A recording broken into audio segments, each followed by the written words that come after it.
सकाळचे 7 वाजलेत आणि आता जवळपास एक तासभर झाला पाऊस पडतोय. म्हणजे असा मुसळधार धो-धो नाही कोसळत आहे, पण हलका-हलका पडतोय. आणि हा हलका-हलका पाऊस पण आत्ता नकोय, कारण सगळ्यांचं जे भात आहे तर ते तयार झालंय, कापणीला आलंय आणि हा हलका-हलका पडणारा पाऊस पण त्या भाताचं नुकसानच करणार आहे. त्यामुळे आज मम्मीनं ठरवलं होतं की थोडंफार कापेल, पण आता जर सकाळपासूनच पावसाने सुरुवात केली आहे तर भात कापून काहीच उपयोग नाही आहे. नवान्न पौर्णिमा आहे, नव्याची पौर्णिमा आमच्याकडे ज्याला म्हणतात.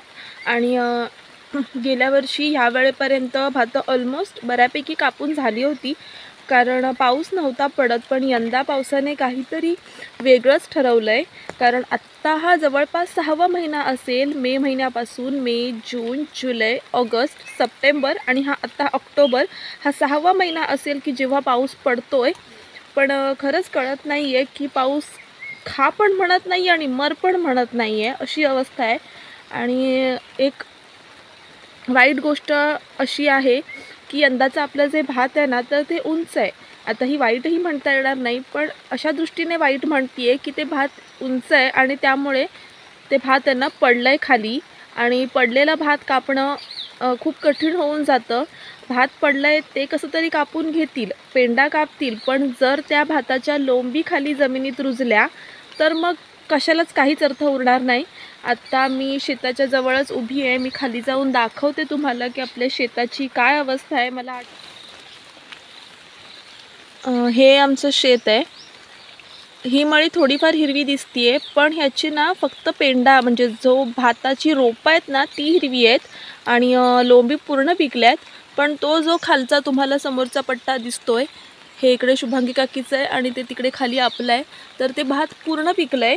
आणि पाऊस जर आज नसता ना तर सकाळपासूनच मम्मी कापायला घेणार होती, म्हणून ती लवकर पण उठली होती. पण 6 वाजल्यापासूनच पावसाने सुरुवात केली म्हटल्यावर ती तरी काय करेल.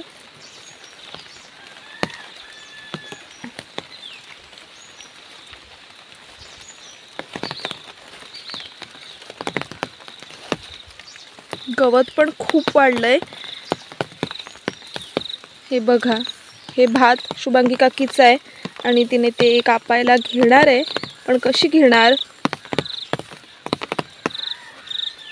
हे मम्मीने ते 5 आवे कापले, तुम्हाला दाखवलं दसऱ्याच्या दिवशी.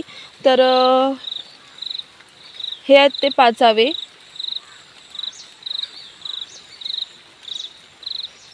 बाकीचं हे भात बघा कसं आडवं तिडवं आता पडणारच आहे. तर इथून तरी मला दाखवता येत नाहीये, पण आपण थोडे पुढे जाण्याचा प्रयत्न करूया. इकडे सगळ्या भाताच्या लोंबी आल्यात बांधावर, तर त्याच्यामुळे मला पुढे नाही जाता येणार, कारण मी गेले ना तर त्या लोंबी पडतील आणि नको ना. अजून जे आधीच वाईट आहे तर त्याच्यात अजून कशाला आपण हातभार लावायचा. पण इथून झूम करून दाखवते.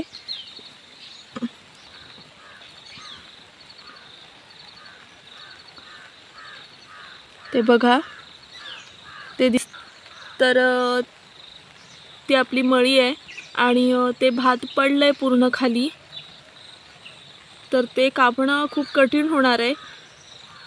पाऊस थांबायचं नावच घेत नाहीये. एक दिवस थांबतो म्हणजे कधीतरी हलकंसं ऊन पाडतो आणि मग पुन्हा येतो. तर असं वाटतं की कापायचं की नाही कापायचं. थोडीफार उघडी पडली तर सगळ्यांना आशा वाटते की आता पाऊस गेला आहे, निदान 4 दिवस तरी तो परत येणार नाही. आणि मग ठरवतात की उद्यापासून आपण भात कापायला घेऊया. पण दुसऱ्या दिवशी पुन्हा सकाळपासूनच पाऊस सुरुवात करतो. तर त्यामुळे कुठलंच नियोजन कामी येत नाही आहे की भात कधी कापायचं, कसं कापायचं. दरवर्षी जवळपास सगळ्याच वर्षी दिवाळीपर्यंत, दिवाळीच्या आधीच सगळेजण भातातून मोकळे झालेले असतात. पण यंदा तसं चिन्हही दिसत नाही आहे की यंदा दिवाळीच्या आधी भात कापून होईल. पाऊस थोडासा थांबला, त्याने आम्हाला थोडीशी संधी दिली ना तर आम्ही हे भात कापायला घेऊ. पण जोपर्यंत पाऊस थांबत नाही आहे तोपर्यंत त्या भाताचं काहीच नाही करता येणार. कारण जेवढं आपल्याला भात गरजेचं आहे तेवढंच आपल्याला पेंडासुद्धा हवा आहे. नाहीतर आपण आपल्या जनावरांना काय खायला घालणार, हा सुद्धा एक मोठा प्रश्न आहे. आणि त्यामुळे मला असं सांगायचं आहे की तिकडे विदर्भ मराठवाड्यात नुकसान होत आहे, त्या नुकसानीची आपण आपल्या बरोबरी नाही करू शकणार, पण आपलं पण नुकसान होतच आहे. आणि त्याच्यावरती आता अजून काय बोलायचं हा सुद्धा प्रश्न. कापून घरात घेऊ कसं तरी, समजा जर असं दिवसभर पाऊस नसेल तर भात कापून घरात घेऊ, पण जर दुसऱ्या दिवशी पुन्हा पाऊस पडला तर ते भात तरी कुठे सुकवणार, आणि जर भात सुकलं नाही ना तर त्या भाताला तिथल्या तिथे जागेवरती मोड येतील आणि ते तसंही खराबच होणार आहे. आज तर पावसाने सकाळपासूनच हजेरी लावली आहे. काल मध्ये मध्ये पडत होता, पण आज तर तो सकाळी 6 वाजल्यापासून चालू झाला आहे, तर तो अजूनही थांबतच नाही आहे. आणि शेवटी आपले सगळ्यांचे कष्ट आहेत ह्या मळ्यांमध्ये. तुम्ही सगळ्यांनी ते व्हिडिओ पाहिलेत लावणीचे, तर हे सगळ्यांचे कष्ट आहेत आणि ते असे वाया जाताना बघून ना खूप वाईट वाटतं आहे. आणि मला सांगा, जर तुम्ही कोकणातून हा व्हिडिओ पाहत असाल तर तुम्ही मला नक्की सांगा की तुमच्याकडे पाऊस पडतो आहे का, किंवा तुम्ही भात कापून घरात घेतलं आहे का.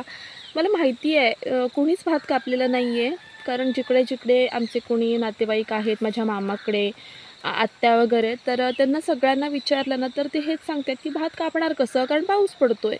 आणि काही ठिकाणी तर एवढा धो मुसळधार पाऊस पडतो ना. काल देवरुखला पण खूप पाऊस पडला, रविवारी खूप पाऊस पडला, जेवढा इकडे नाही पडला त्या दिवशी पाऊस, पण देवरुखला खूप पाऊस पडला. हातातोंडाशी आलेला घास असा मातीमोल होताना बघणं कुठल्याच शेतकऱ्याला आवडत नाही. आणि पाऊस थांबण्याची चिन्हसुद्धा दिसत नाही आहेत, कारण मळबच येत निघालं आहे. आणि ह्यावर्षी काय करायचं आहे हा खरंच खूप मोठा प्रश्न आहे. काल जेव्हा मी कामाला जात होते ना पप्पांसोबत, तर तेव्हा तिथल्या वाटेत घरं आहेत पलीकडच्या वाडीत, तर त्या लोकांनी भात कापलं होतं आणि अचानक पाऊस पडायला लागला, तर ते बिचारे एवढ्या भिजतच भात गोळा करत होते ना, बघून खूप वाईट वाटतं. कारण जसे आपले कष्ट आहेत तसेच त्या लोकांचे पण आहेत. नवान्न पौर्णिमा आहे, तर पप्पा पूजेसाठी फुलं गोळा करतायत. तुमच्या भागात कशी परिस्थिती आहे मला कमेंटमध्ये कमेंट करून नक्की सांगा. आणि सगळ्यांनीच प्रार्थना करूया की हा पाऊस थांबू दे, सगळ्यांना थोडी तरी उसंत मिळू दे, की आपण आपलं शेत, आपला जो हातातोंडाला आलेला घास आहे तो आपण घरात घेऊ शकू आणि निश्चिंत होऊ शकू. तर सगळ्यांनीच प्रार्थना करूया. हा व्हिडिओ कसा वाटला, आवडला का, मी अजिबात नाही विचारणार, कारण आवडण्यासारखा व्हिडिओ नाही आहे, व्हिडिओचा टॉपिक नाही आहे. तर त्यामुळे तुमच्या भागात कशी परिस्थिती आहे मला कमेंटमध्ये जरूर कळवा. आणि कोकणातले असे व्हिडिओ पाहण्यासाठी आपल्या विशाखा या यूट्यूब चॅनलला नक्की सबस्क्राईब करा.